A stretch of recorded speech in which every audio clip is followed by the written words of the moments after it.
এই দেখো আমার মাকে মারতেছে, আমার মাকে মারতেছে। দিনাজপুরের বোচাগঞ্জে নীলারানীর উপর হামলার ঘটনায় জড়িত অপরাধীদের গ্রেপ্তার ও দৃষ্টান্তমূলক শাস্তির দাবিতে মানববন্ধন করেছে স্থানীয়রা।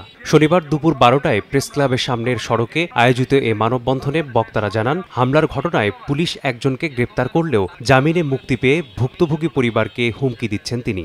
নীলা রানী নামে এক নারীকে গত বুধবার মধ্যযুগীয় কায়দায় তার সন্তানের সামনে দেশীয় অস্ত্র সহকারে দুজন, বাবুল এবং শরীফুল নামে দুজন, তারা নৃশংসভাবে তাকে আক্রমণ করে হত্যার উদ্দেশ্যে।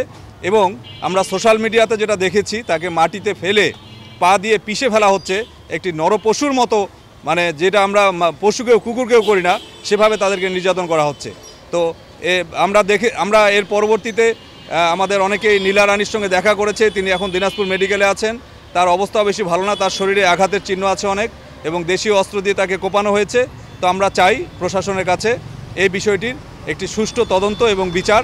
তারা নিজের হাতে আইন তুলে নিতে পারে না, তার জন্য আইন আছে। কেউ অপরাধ করে থাকলে, কেউ দোষী হয়ে থাকলে সে তাদের আইনানুগ ব্যবস্থা নেবে, কিন্তু একজন মানুষ এইভাবে একজন মানুষকে আঘাত করতে পারে না ধারালো অস্ত্র দিয়ে। আমরা এর তীব্র নিন্দা জানাই। সেই সাথে যারা আসামি আছে তাদের দ্রুত গ্রেপ্তার এবং সঠিক সুষ্ঠু বিচারের দাবি জানাচ্ছি। জানা যায়, 23 জুলাই বোচাগঞ্জ উপজেলায় দেশীয় অস্ত্র নিয়ে নীলা রানীর উপর বাবুল ও শরীফুলের হামলার ভিডিও সামাজিক যোগাযোগ মাধ্যমে ছড়িয়ে পড়ে।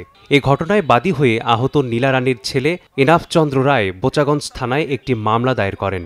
বর্তমানে আশঙ্কাজনক অবস্থায় চিকিৎসাধীন আছেন নীলা রানী। সময় সংবাদ, দিনাজপুর।